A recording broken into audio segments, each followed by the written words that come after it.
지금 보고 계신 아파트는 얼마 전 분양을 마친 서울 광진구 구이동 롯데캐슬 이스트폴입니다. 이 아파트의 전타입 최고 경쟁률은 300대 1, 평균 경쟁률은 100대 1 정도가 나왔습니다. 건설 자재, 인건비를 포함한 공사비 인상으로 날이 갈수록 분양가는 높아지고 그동안 열심히 모은 청약 통장으로 채울 수 있는 가점은 1년이 지날 때마다 1점을 채울 수 있습니다. 아시겠지만 서울 아파트는 가점 60점을 넘어야 안정권이라 할 수 있습니다.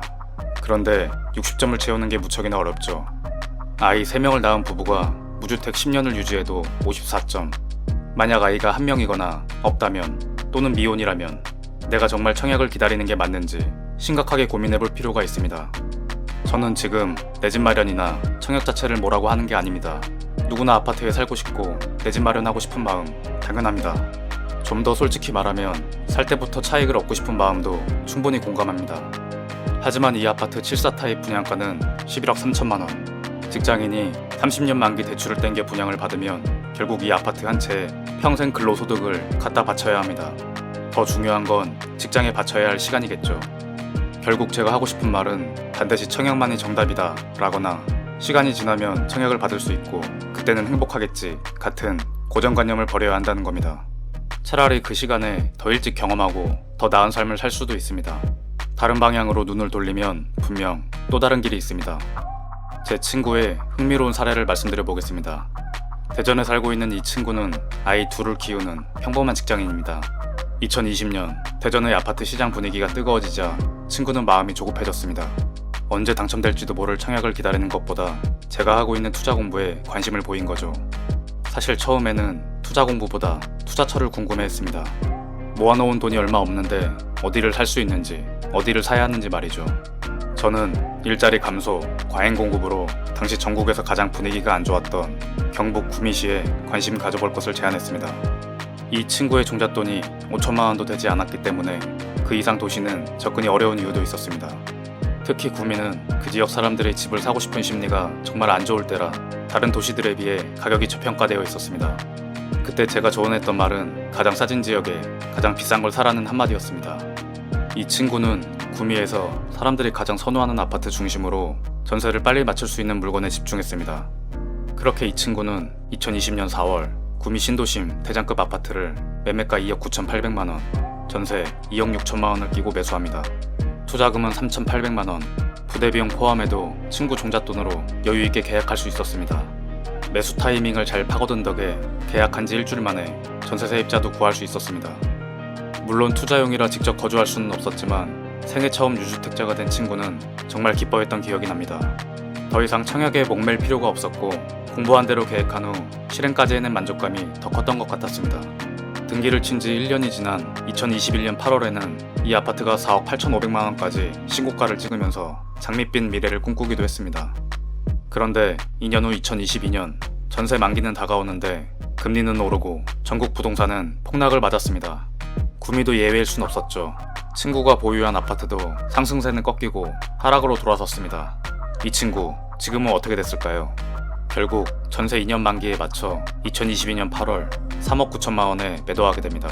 처음 친구가 갖고 있던 5천만 원도 안 됐던 종잣돈이 2년 만에 1억 3천만 원으로 돌아왔습니다. 잔금을 받던 작년 하반기에는 마침 이 친구가 살고 있는 대전의 하락장을 만나면서 또 한 번 기회를 잡을 수 있었습니다. 이번엔 본인의 생활권이면서 대전 사람들이 가장 선호하는 도안 신도시 신축 아파트를 갖게 된 겁니다.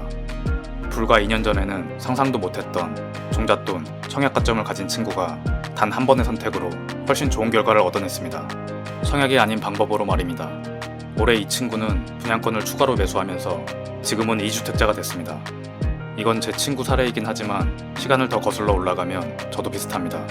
직장을 구하려고 서울에 처음 올라왔을 때, 신혼생활을 할 때, 전세금을 높여줘야 할 때, 내 집이 없다는 서러움과 집값이 더 많이 오르면 어쩌지? 라는 불안한 마음이 늘 있었습니다. 그땐 아파트에 무지해서 청약이라는 한 가지 방법만 알던 저로서는 그 벽이 굉장히 높고 치열하다 느끼는 순간마다 닭장 같은 아파트에 왜 사나? 라는 푸념으로 현실을 부정하고 외면했습니다. 아마 이 영상을 시청하는 분들은 그때의 저와 같은 불안함이나 서러움을 느낀 분들 분명 있을 겁니다.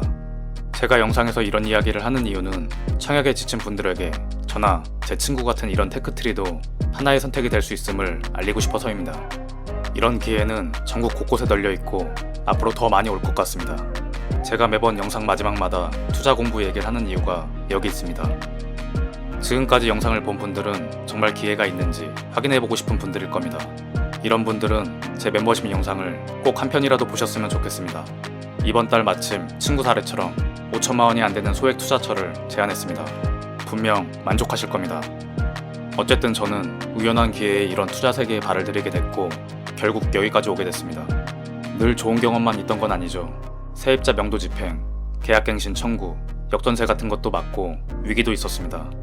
이런 기회와 위기가 공존하는 투자 경험이 강의 기회를 불러왔고 강의 경험은 곧 유튜브라는 기회를 열어줬습니다. 10년 전 월급에만 의존하면서 툴툴거리던 저와는 인생이 완전히 달라진 겁니다. 마지막으로 한 가지만 말씀드리고 영상 마치겠습니다.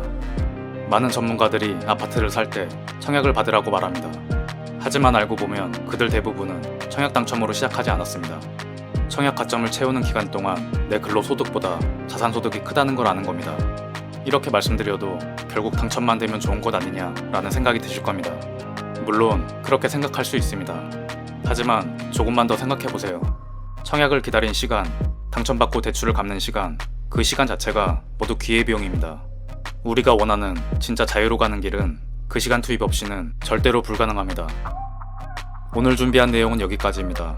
영상이 도움되셨다면 좋아요 부탁드립니다.